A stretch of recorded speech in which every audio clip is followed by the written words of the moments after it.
boleh saya masuk, Bu? Waalaikumsalam, silakan. Makasih ya, Bu. Permisi. Ya, Permisi, Ibu. Perkenalkan, nama saya Sofi. Di sini saya akan membantu Ibu untuk memecahkan masalah kesehatan Ibu. Kira-kira membutuhkan waktu sekitar 10 menit. Apakah Ibu bersedia? ya, saya bersedia. Baik, Ibu. Untuk kegiatan prosedural, saya ingin bertanya, nama Ibu siapa, nggih? Nama saya Aida. Nama lengkapnya, Bu?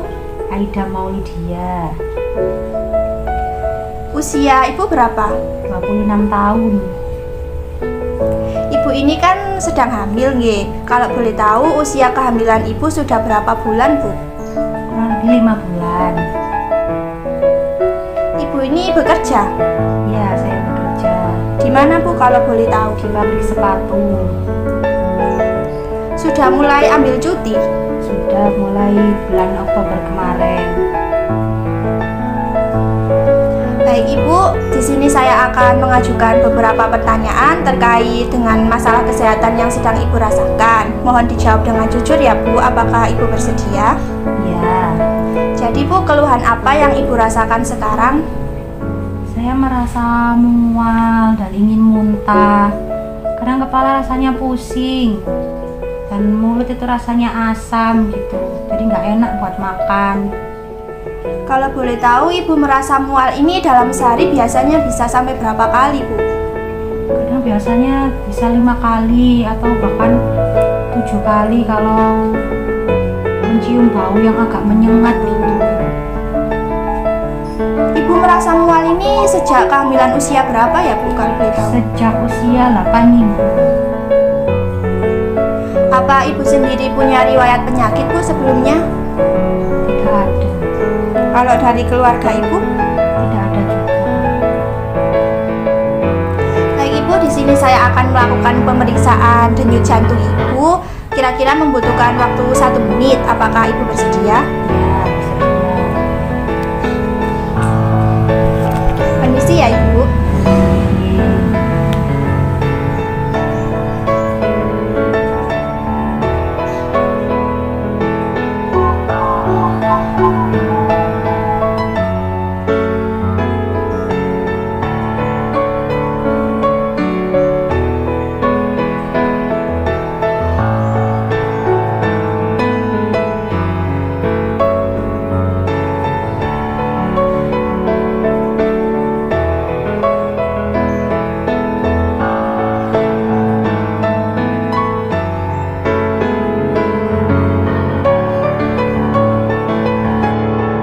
Baik, Ibu, hasil pemeriksaannya sudah saya lakukan dan didapatkan hasil detak jantung Ibu adalah 120 kali per menit. Ini tinggi ya, Bu, dan Ibu mengalami takikardia, di mana detak jantung Ibu berdenyut lebih cepat dari batas normal untuk detak jantung orang dewasa. Dan juga tubuh Ibu terlihat pucat dan berkeringat dingin ya, Bu. Apakah bisa dipahami, Bu? Iya, bisa. Apakah ada yang perlu ditanyakan? Tidak.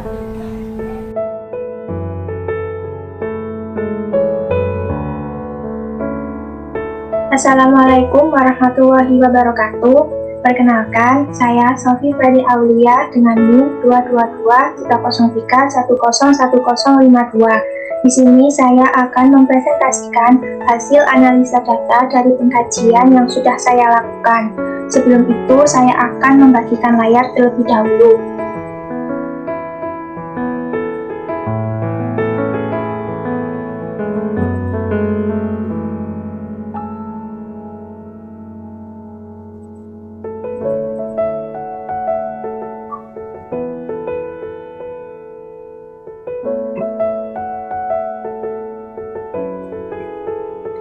Baik, di sini didapatkan sebuah kasus seorang pasien bernama Nyonya A berumur 26 tahun adalah seorang ibu hamil. Usia kehamilan pasien adalah 5 bulan. Pasien mengeluh sering merasa mual, ingin muntah, pusing, dan mulutnya terasa asam, sehingga nafsu makan menurun. Dari hasil pemeriksaan didapatkan denyut jantung pasien 120 kali per menit. Wajah terlihat pucat dan mengeluarkan banyak keringat. Dari kasus tersebut didapatkan data subjektif dan data objektif. Untuk data subjektifnya yaitu pasien mengeluh mual, merasa ingin muntah, mulut terasa asam, nafsu makan menurun, dan pusing. Untuk data objektifnya yaitu pasien tampak pucat, diaforesis, dan takikardia dengan denyut jantung 120 kali per menit. Untuk etiologinya yaitu kehamilan, dan untuk masalah perawatannya yaitu nausea. Kemudian dari data-data tersebut dapat diambil diagnosis keperawatan yaitu nausea berhubungan dengan kehamilan, dibuktikan dengan mengeluh mual, merasa ingin muntah, tidak berminat makan, merasa asam di mulut, pucat, diaforesis, dan takikardia. Dan untuk luaran keperawatannya yaitu luaran utama, tingkat nausea, ekspektasi menurun, tujuan setelah dilakukan tindakan keperawatan selama 3 hari, tingkat nausea menurun, dengan kriteria hasil, perasaan ingin muntah menurun, perasaan asam di mulut menurun, diaforesis menurun, takikardia menurun, pucat membaik, nafsu makan membaik. Dan untuk intervensi keperawatannya yaitu intervensi utama manajemen mual. Untuk observasi, pertama, identifikasi dampak mual terhadap kualitas hidup, misalnya nafsu makan, aktivitas, kinerja, tanggung jawab peran, dan tidur. Yang kedua, identifikasi faktor penyebab mual. Selanjutnya, terapeutik. Yang pertama yaitu kurangi atau hilangkan keadaan penyebab mual, misalnya kecemasan, ketakutan, dan kelelahan. Berikutnya adalah edukasi. Pertama, anjurkan istirahat dan tidur yang cukup. Kedua, anjurkan makanan tinggi karbohidrat dan rendah lemak. Yang ketiga, ajarkan teknik non-farmakologis untuk mengatasi mual, misalnya biofeedback, hipnosis, relaksasi, terapi musik, dan akupresur. Yang berikutnya adalah kolaborasi. Kolaborasikan pemberian antiemetik jika perlu.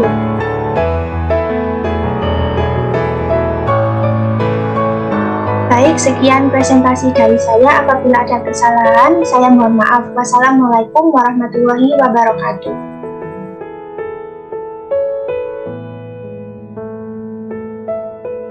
Baik Ibu, di sini saya akan menyampaikan beberapa hal terkait tindakan yang dapat Ibu lakukan saat Ibu mulai merasakan mual. Tetapi sebelumnya saya ingin bertanya, saat Ibu mual biasanya tindakan apa yang sudah Ibu lakukan? Saya minum air hangat, Mbak. Oh iya Bu, tindakan yang Ibu lakukan sudah benar. Memang untuk mual sendiri biasanya ada beberapa tindakan yang dapat dilakukan. Salah satunya menggunakan teknik non-farmakologis, yaitu dengan pemberian air hangat. Alangkah lebih baiknya lagi air hangat ini ditambahi jahe ya Bu. Dan juga Ibu bisa menerapkan pola makan atau pola diet dengan makan sedikit tetapi sering. Dan makanan yang dianjurkan itu biasanya berupa biskuit kering ya Bu. Apakah bisa difahami Bu? Ya, bisa. Apakah ada pertanyaan? Tidak ada. Sebentar lagi saya akan membuatkan Ibu minuman jahe hangat. Kira-kira saya membutuhkan waktu 5 menit ya Bu. Iya, terima kasih.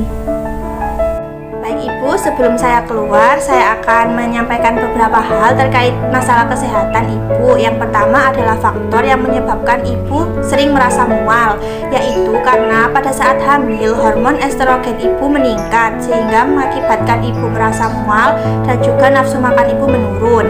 Selanjutnya, Ibu banyak istirahat ya Bu, jangan sampai kelelahan. Baik Ibu, apakah bisa dipahami?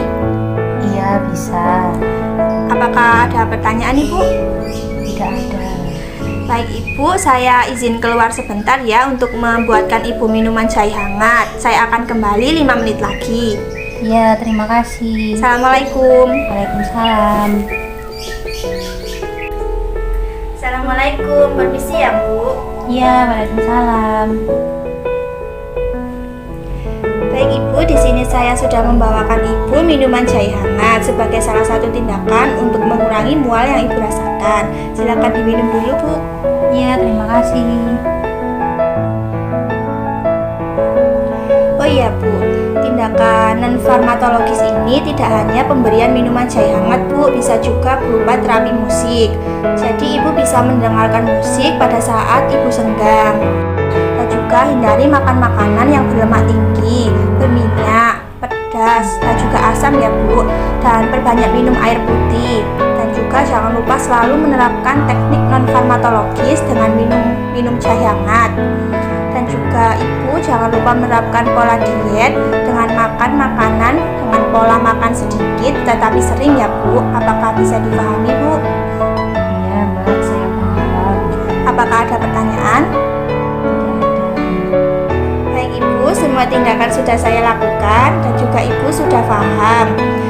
Jangan lupa untuk selalu menerapkan tindakan yang sudah saya anjurkan ya Bu. Saya akan kembali lagi 3 hari lagi untuk melihat perkembangan kesehatan Ibu. Saya mohon izin ya Bu, semoga lekas sembuh. Assalamualaikum. Ya, terima kasih. Waalaikumsalam.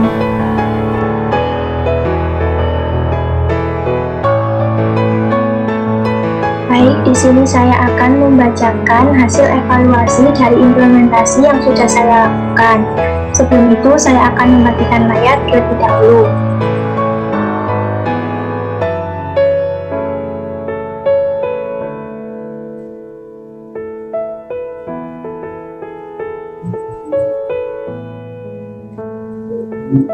Baik, untuk tanggal evaluasinya yaitu Kamis 1 Desember 2022.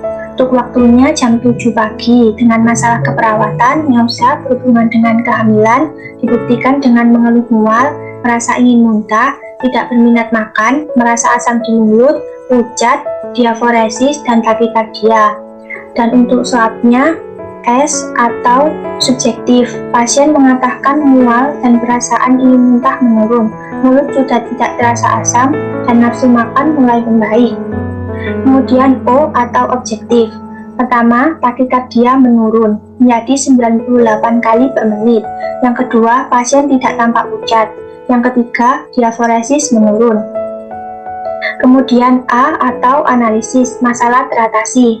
Dan yang terakhir P atau planning, hentikan intervensi.